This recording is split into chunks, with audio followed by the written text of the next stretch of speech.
Okay, graphically हमने देख लिया लिमिट को। अब एवेल्यूशन ऑफ लिमिट्स, जिसमें कुछ पहले नोट्स लिखते हैं कि भाई लिमिट का क्वेश्चन सॉल्व करने से पहले क्या देखना चाहिए, है ना। ठीक है,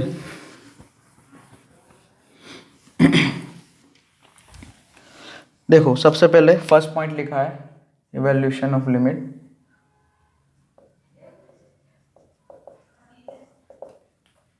हाँ, इवैल्यूएशन ऑफ लिमिट्स, उसमें फर्स्ट पॉइंट ऐसा लिखा है, चेक वेदर, भाई check whether yes given, check whether given limit given form is determinant और indeterminate. Given form is determinant और इनडिटर्मिनेंट।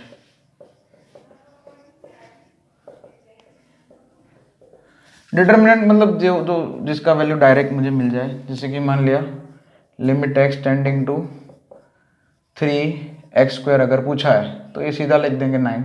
x अगर 3 की तरफ जा रहा है तो x² 9 की तरफ जाएगा, तो ये तो डिटर्मिनेंट हो गया, ये डिटर्मिनेंट फॉर्म हो गया। इनडिटर्मिनेंट फॉर्म वैसे 7 है, एक तो हो गया 0/0। वैसे इसके टाइप ना, मतलब इसके बेसिस पे जब क्वेश्चन आएंगे इनडिटर्मिनेंट फॉर्म के बेस पे, वो तो बाद में आएगी। अभी तो फिलहाल हम जो है बेसिक मेथड्स देख ले, मतलब बेसिक मेथड्स हम देख रहे हैं। अब इनडिटर्मिनेंट फॉर्म तो क्या, उसमें फिर एल हॉस्पिटल रूल वगैरह वगैरह आएगा, लेकिन मैं पहले यहाँ पे बता देता हूँ, नाम आया है इसलिए। इनडिटर्मिनेंट फॉर्म क्या होता है, तो 0/0 एक होता है। लिमिट दिया है आपको, लिमिट अगर आप डायरेक्ट पुट कर रहे हो, है ना, फंक्शन में, फंक्शन आपको दिया है और लिमिट दिया है, और लिमिट मतलब एक्स टेंडिंग टू कुछ दिया है, और अगर आप लिमिट डायरेक्ट पुट कर रहे हो न्यूमरेटर और डिनोमिनेटर, तो न्यूमरेटर भी 0 की तरफ जा रहा है, डिनोमिनेटर भी 0 की तरफ जा रहा है, तो इसको बोलते हैं इनडिटर्मिनेंट फॉर्म। और वो क्यों बोलते हैं उसका भी हम रीज़न बताएंगे जब इनडिटर्मिनेंट फॉर्म जब हम पढ़ेंगे अच्छे से। अभी तो फिलहाल मैं बता देता हूँ। फिर इन्फिनिटी बाय इन्फिनिटी है, उसको भी इनडिटर्मिनेंट फॉर्म बोलते हैं। 0 इंटू इन्फिनिटी हो गया, इन्फिनिटी माइनस इन्फिनिटी हो गया, 1 7 इनडिटर्मिनेंट फॉर्म्स है अगर आपको पता हो तो। 1 into infinity 1 raise to infinity हो गया, सॉरी, इनफाइनाइट रेज टू 0 हो गया,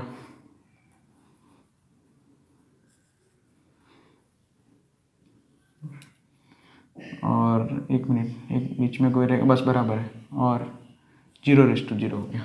ठीक है, ये 7 इनडिटर्मिनेंट फॉर्म्स है मेरे पास। तो हम चेक करेंगे कि जो लिमिट में है वो क्या दिया है। अब अभी तो हम फिलहाल इनडिटर्मिनेंट फॉर्म्स के बेस पे जो क्वेश्चंस है वो अभी, क्योंकि उसकी मेथड ही एल हॉस्पिटल रूल, वो बाद में देखा जाएगा, है ना। उसकी जो मेथड है एल हॉस्पिटल रूल, वो बाद में हम समझाएंगे।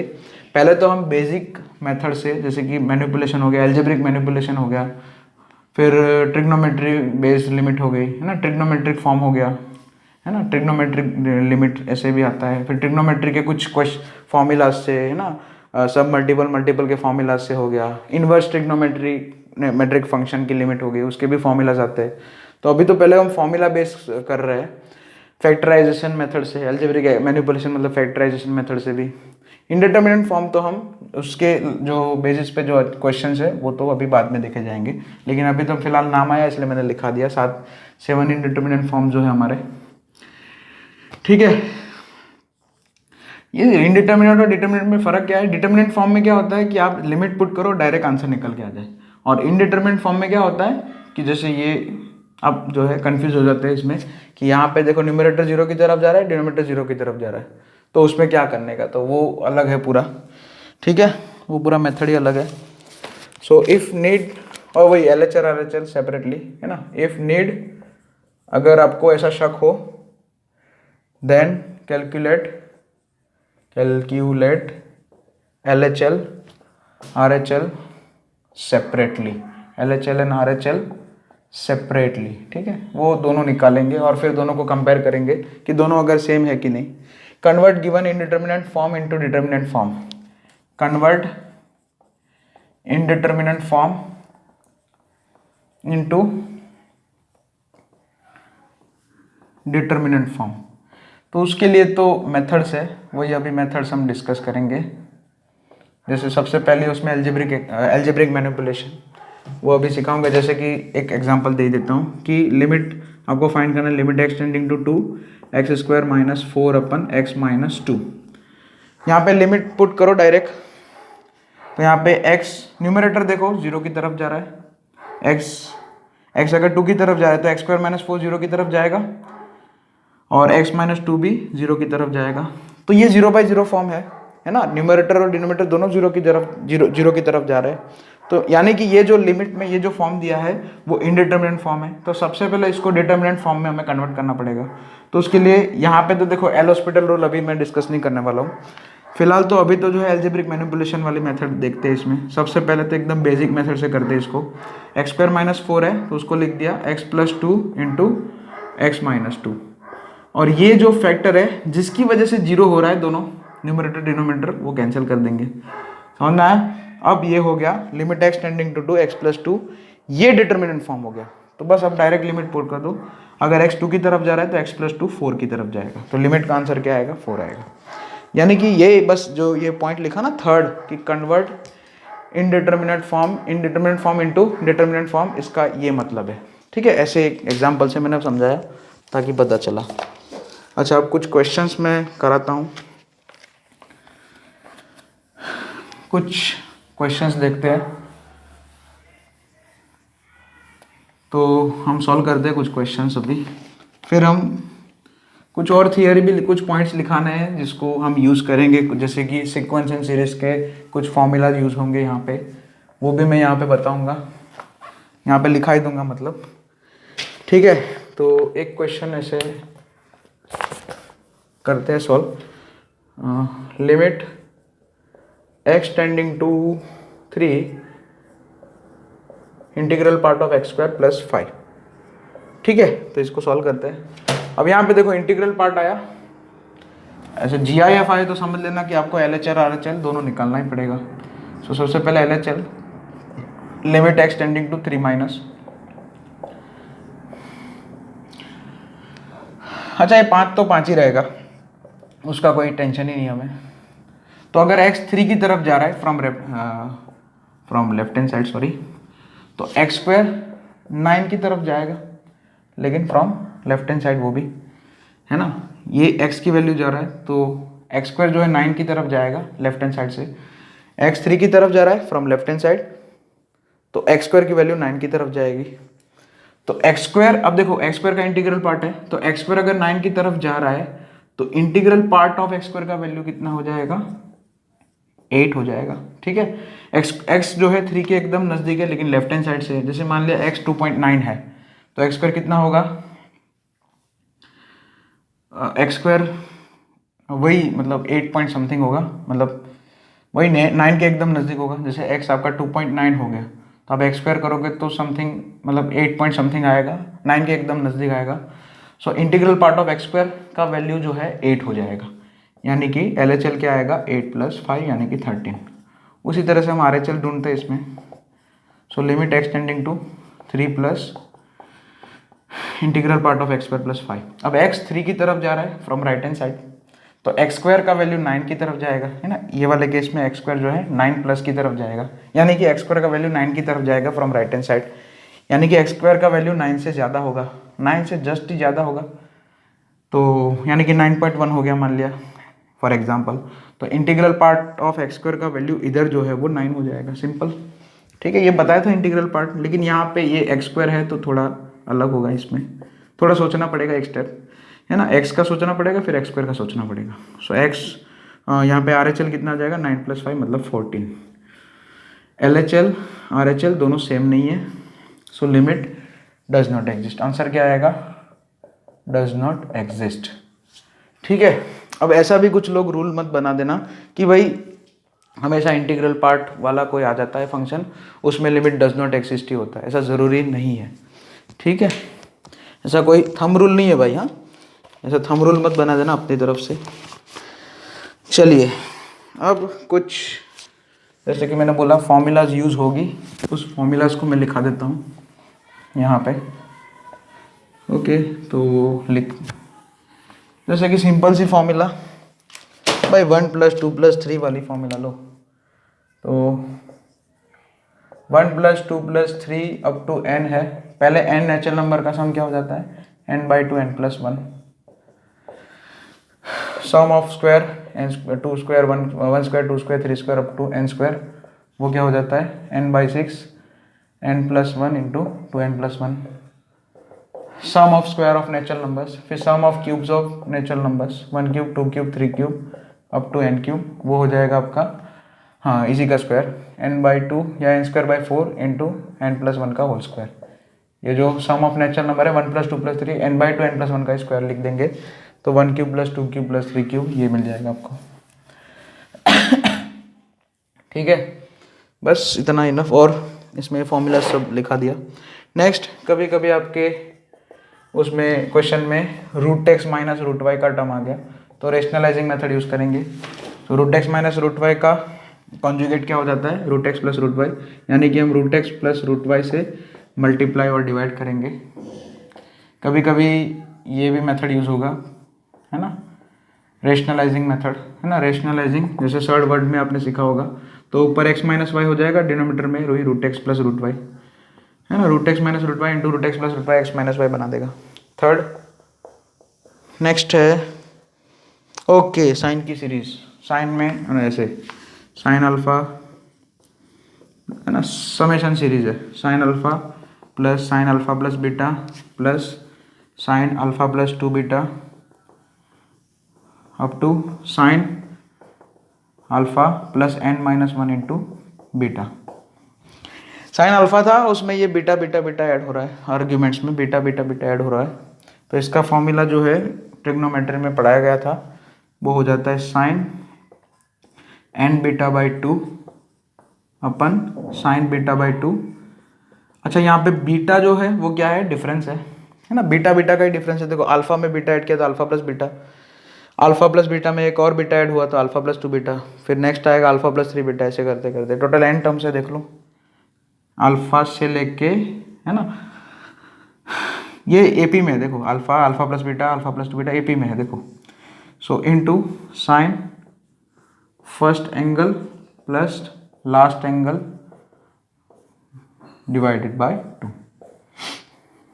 क्या क्या आएगा, देखो साइन एन बीटा इसका बराबर साइन, ये जो सम ऑफ सीरीज है जिसमें एरिथमेटिक में है, क्या आर्ग्यूमेंट जो है एरिथमेटिक प्रोग्रेशन में है, एपी में है ना, सम ऑफ सीरीज ऑफ साइन, मतलब सम ऑफ साइंस, उसमें क्या है, इन विच आर्ग्यूमेंट्स आर इन एपी, ऐसा बोलते हैं, टॉपिक का नाम ऐसा था ट्रिग्नोमेट्री में। तो उसमें ये फॉर्मूला क्या बनती है, उसके बराबर क्या हो जाता है, समेशन के बराबर साइन n β/2 अपन sine β/2 into sine first angle plus last angle. First angle मतलब अल्फा, लास्ट एंगल मतलब ये alpha plus n-1 into beta by n-1 beta.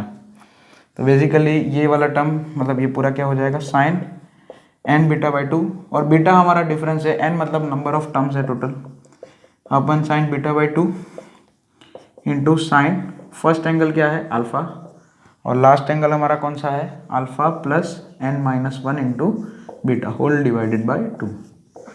चाहो तो alpha plus alpha up to alpha लिख दो, चलेगा, ठीक है। बस अब इसी में अगर कॉस हो गया तो साइन की जगह, सभी साइन की जगह मैं कॉस कर दूं तो कॉस की सीरीज बन जाएगी, है ना, cos plus cos alpha plus cos alpha plus beta, है ना, जिसमें वही इसमें भी साइन की जगह कॉस कर दिया अगर, तो fourth formula cos alpha plus beta plus cos alpha plus 2 beta, ठीक। और ऐसे करते करते cos alpha plus n-1 into beta, इसका फॉर्मूला क्या बन जाएगा। अच्छा, ये दोनों टर्म तो ऐसे ही रहेंगे, इधर भी साइन इधर भी है साइन, है ना, साइन n β/2 अपन साइन β/2 इधर एज इट इज ही रहेगा। बस यहाँ पे जो sine first angle plus last angle लिखा था ना, यहाँ पे जो साइन लिखा था ना ये तीसरा वाला, उसकी जगह इधर कॉस हो जाएगा। तो cos first angle plus last angle divided by 2, यानी कि cos alpha plus n-1 into beta divided by 2। हम ऐसे ही याद रखेंगे, हम ऐसे नहीं कि 2 अल्फा प्लस उसे याद रखो, नहीं, ये बेस्ट मेथड है। First angle plus last angle इससे याद रखोगे, है ना, ये वाली टेक्निक से याद रखोगे ये वाला टर्म, तो गलती नहीं होगी। बीटा क्या है, common difference, C D common difference, beta is equal to common difference. N यानी जो नंबर ऑफ टर्म्स है वो तो समझ सकते हो, अल्फा मतलब फर्स्ट जो टर्म है वो है ना। यहाँ पे सीरीज ये बन रही है, आर्ग्यूमेंट्स में सीरीज बन रही है, एपी है ना, एपी बन रही है, एरिथमेटिक प्रोग्रेशन बन रही है, ठीक है। तो ये एक हो गया। नेक्स्ट है methods of evaluation of limits. उसमें सबसे पहला है, जैसे कि मैंने बोला था, यूजिंग एल्जेब्रिक मैनिपुलेशन। उसमें कुछ क्वेश्चन आज देख लेते हैं, छोटे मोटे फैक्टराइजेशन बेस पे, और फिर धीरे धीरे इसको आगे बढ़ाते हैं टॉपिक को। तो उसमें मेथड्स है ना, उसमें सबसे पहले फर्स्ट मेथड यूजिंग, उसमें क्वेश्चन से ही करते हैं सीधा, यूजिंग एल्जेब्रिक। एक क्वेश्चन तो मैंने करा भी दिया आपको, वो एक्स स्क्वायर माइनस 4 अपन एक्स माइनस 2 वाला, अगर याद हो तो। एल्जेब्रिक मैनिपुलेशन उसमें क्या क्या होगा, फैक्टराइजेशन, या तो फैक्टराइजेशन होता होगा या तो रेशनलाइजेशन होता होगा, रेशनलाइजेशन। ओके, चलिए तो इसमें क्वेश्चंस करते हैं। सबसे पहले first question, limit x tending to 1 x square plus 5x minus 6 whole divided by x square minus 1। सबसे पहले डायरेक्ट लिमिट पुट करके देख लो। इनडिटर्मिनेंट फॉर्म बन रहा है तो हम डिटर्मिनेंट फॉर्म करेंगे पहले कन्वर्ट। इनडिटर्मिनेंट फॉर्म अगर बन रहा है तो फिर पहले डिटर्मिनेंट फॉर्म में कन्वर्ट करना पड़ेगा। तो देखो x1 पुट करो तो 1 प्लस 5 माइनस 6, न्यूमरेटर 0 की तरफ जा रहा है, ठीक है, डिनोमिनेटर भी 0 की तरफ जा रहा है। तो ये इनडिटर्मिनेंट फॉर्म है, तो we need to convert it into determinant form. तो उसके लिए यहाँ पे तो जो क्वेश्चन दिया है स्ट्रक्चर, उसके हिसाब से हमें फैक्टराइजेशन करना चाहिए। X square plus 5x minus 6 मतलब x प्लस 3, सॉरी वो नहीं होगा, x plus 6 minus x plus 6 into x minus 1। नीचे तो एक्स स्क्वायर माइनस 1 मतलब x plus 1 into x minus 1। तो जो फैक्टर 0 बना रहा था है ना, न्यूमरेटर डिनोमिनेटर को 0 0 बना रहा था, वो कैंसिल कर दिया। अब ये डिटर्मिनेंट फॉर्म में कन्वर्ट हो गया। ये जो है ना x tending to 1, limit x tending to 1 x plus 6 upon x plus 1, इसमें डायरेक्ट लिमिट पुट करो। तो x अगर 1 की तरफ जा रहा है तो न्यूमरेटर 1 प्लस 6 मतलब 7 की तरफ जाएगा, और यहाँ पे 1 पुट करो तो 1 प्लस 1 2। तो पूरा जो लिमिट है वो 7/2 हो जाएगा। लिमिट का आंसर क्या आ जाएगा, 7/2। नेक्स्ट, इसी के बेस पे एक और बड़ा क्वेश्चन कर लेते हैं। नेक्स्ट है हमारा कुछ ऐसा क्वेश्चन, क्यूबिक पॉलिनोमियल दिया है, नीचे 5 पावर का पॉलिनोमियल दिया है, कोई बात नहीं वो कर लेंगे। x³ plus 5x square plus 7x minus 13 whole divided by x to the power 5 plus 7x³ minus 8। अब यहाँ पे x1 पुट कर लो, दोनों में आप देखोगे न्यूमरेटर भी 0 की तरफ जाएगा, न्यूमरेटर और डिनोमिनेटर दोनों ही 0 की तरफ जाएंगे, देख लेना। यानी कि अब यहाँ पे देखो ये x is equal to 1 put करने पे ये 0 हो रहा है पॉलिनोमियल का वैल्यू, यानी कि x³ plus 5x square plus 7x minus 13, उसका एक फैक्टर x माइनस 1 है ना। ये तो हमें समझ में आ गया, ये हम 9th स्टैंडर्ड में करते आ रहे, 9th स्टैंडर्ड से करते आ रहे मतलब। चलो तो x माइनस 1 इसका एक फैक्टर है, यहाँ पे x स्क्वायर लिख दिया, फर्स्ट टर्म यहाँ पे x स्क्वायर लिख दिया, ठीक है, क्योंकि फर्स्ट टर्म हम x³ बनाना है पॉलिनोमियल का, क्यूबिक पॉलिनोमियल का। तो लीनियर फैक्टर में फर्स्ट टर्म x है, तो क्वाड्रेटिक फैक्टर जो दूसरा बनेगा उसमें x स्क्वायर आ जाएगा, फर्स्ट टर्म x स्क्वायर हो जाएगा। अच्छा, कांस्टेंट टर्म माइनस 13 बनाना है, इसका कांस्टेंट टर्म माइनस 1 है तो प्लस 13 होगा इसका कांस्टेंट टर्म क्वाड्रेटिक का। ये शॉर्टकट आपको सिखाया था। चलिए अब किसी भी एक को पकड़ लेते हैं, मुझे मान लिया 7x बनाना है, किसी भी एक मिडल टर्म को पकड़ लो, 7x बनाना है। x वाला टर्म जो है इन दोनों के प्रोडक्ट से दो तरीके से बनेगा, एक तो ये -1, एक -1 जो है इसका -1। देखिए ये क्वाड्रेटिक बनने वाला है दूसरा फैक्टर, उसमें ये मिडल टर्म x वाला होगा, तो ये -1 इस x वाले टर्म से मल्टीप्लाई होगा तो x वाला एक टर्म बनेगा, और ये x इस 13 से मल्टीप्लाई होगा तो वो 13x बना देगा। और क्योंकि मुझे 7x बनाना है मतलब -6x चाहिए, यानी कि यहाँ पे +6 होना चाहिए, तभी जो है -1 इंटू +6x -6x होगा, तभी जो है 13x - 6x 7x हो जाएगा। अब इसकी चिंता करने की जरूरत नहीं है 5x स्क्वायर की, वो तो बन ही गया अपने आप। देखो इन दोनों के प्रोडक्ट में से x स्क्वायर वाला टर्म दो तरीके से बनेगा, एक तो ये x 6x से मल्टीप्लाई होगा तो 6x स्क्वायर, और ये -1, ये x स्क्वायर से मल्टीप्लाई होगा तो -x², वो अपने आप सेट हो जाएगा।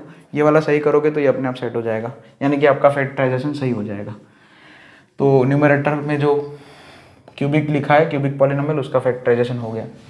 अब उसी तरह से डिनोमीटर में तो 5 पावर का पॉलिनोमियल है, उसमें डिनोमीटर में 1 रखो, देखो 1 + 7 - 8, वो भी 0 हो रहा है, यानी कि इसका ये जो 5 पावर का पॉलिनोमियल उसका एक फैक्टर x - 1 है। अब हमें सेट करना पड़ेगा पूरा। यहाँ पे ये x है, तो ये जो बाजू में आएगा वो बाइक्वाड्रेटिक होगा, उसका फर्स्ट टर्म जो है x⁴ होगा, वो बाइक्वाड्रेटिक का लास्ट टर्म जो है +8 लिख देता हूँ। अच्छा, बाइक्वाड्रेटिक है तो x⁴ वाला टर्म आएगा, x³ वाला टर्म आएगा, x² वाला टर्म आएगा और x वाला टर्म आएगा। तो वो अब यहाँ पे जैसे आप डिवीजन से भी कर सकते हैं, लॉन्ग डिवीजन मेथड से भी कर सकते हैं अगर करना चाहो तो आप, या फिर ये वाली मेथड इसमें बहुत लेंथी पड़ जाएगी, तो आप लॉन्ग डिवीजन से करना। तो जो है इसमें फैक्टराइजेशन हो के x⁴, मैं डायरेक्ट लिख रहा हूँ टाइम वेस्ट ना करते हुए, क्योंकि ये कोई बड़ी बात नहीं है आपके लिए। 8x² + 8x, ये बीच में ये 3 टर्म आएंगे, ठीक है। फैक्टराइजेशन मैंने लिख दिया सीधा। तो बस यहाँ पे लिमिट निकालते हैं अभी। न्यूमरेटर में ये जो क्यूबिक है उसकी जगह क्या लिख दिया, फैक्टराइज करके x - 1 × x² + 6x + 13 लिख दिया। और डिनोमीटर में जो 5 पावर का पॉलिनोमियल है उसकी जगह x - 1 उसको फैक्टराइज करके क्या लिख दिया, x - 1 × x⁴ + x³ + 8x² + 8x + 8। ये तो गया। अब सीधा लिमिट पुट कर दो, जिसकी वजह से 0/0 हो रहा था वो वाला फैक्टर कैंसिल हो गया, तो लिमिट सीधा 1 पुट कर दो। तो न्यूमरेटर का वैल्यू 1 + 6 + 13, तो कितना हो जाएगा, 7 + 13 20 हो जाएगा। और डिनोमीटर में x = 1 पुट करो तो 1 + 1 2, 2 + 8 10, 10 + 8 18, 18 + 8 26, यानी कि 10/13 आंसर आएगा लिमिट का। सही है, तो ये नोट डाउन कर लेना, ये बड़ा सा क्वेश्चन है। ओके, नेक्स्ट एक और क्वेश्चन देखते हैं रेशनलाइजेशन का।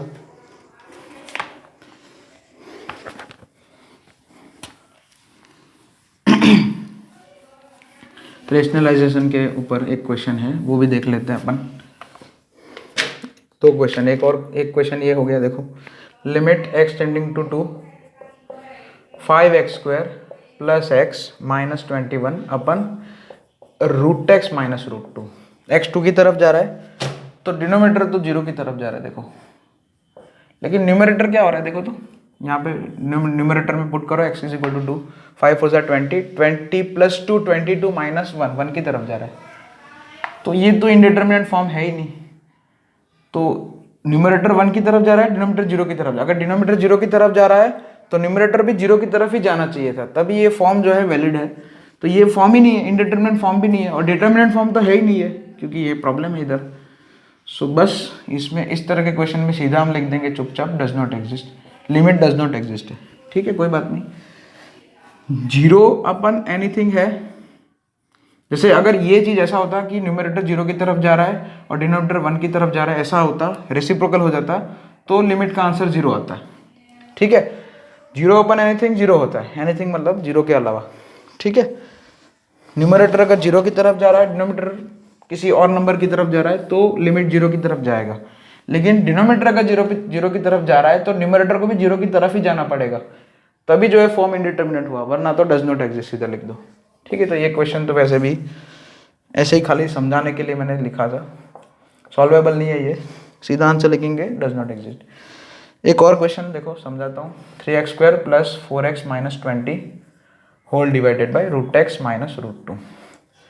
अब इसमें देखो डिनोमीटर तो 0 की तरफ ही जा रहा है, लेकिन न्यूमरेटर में देखो यहाँ पे पुट करो 3 × 4 = 12, 12 + 4 = 8, 12 + 8 20, 20 - 20 0, यस। तो न्यूमरेटर भी 0 की तरफ जा रहा है, लिमिट डायरेक्ट पुट करोगे तो 0/0 फॉर्म हो रहा है क्रिएट, इसलिए सबसे पहले तो इसको डिटर्मिनेंट, ये इंडिटरमिनेंट फॉर्म बन रहा है, इंडिटरमिनेंट फॉर्म 0/0 बन रहा है, तो सबसे पहले इसको मैनिपुलेशन से डिटर्मिनेंट में कन्वर्ट करना पड़ेगा।